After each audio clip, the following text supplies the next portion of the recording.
சொக்கனுக்கு பக்கத்திலே சோடி என்று வந்தவளே நூல் புடவையில் ஒளிஞ்சுக்கிட்டு நினைச்ச தாளம் போடணுமே.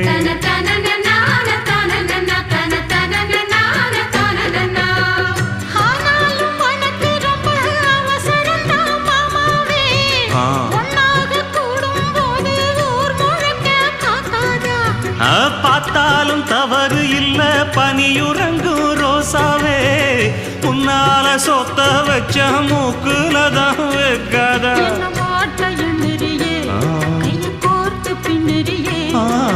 பாட்ட பாடி பல விதமா சேட்ட பண்ணுறியே.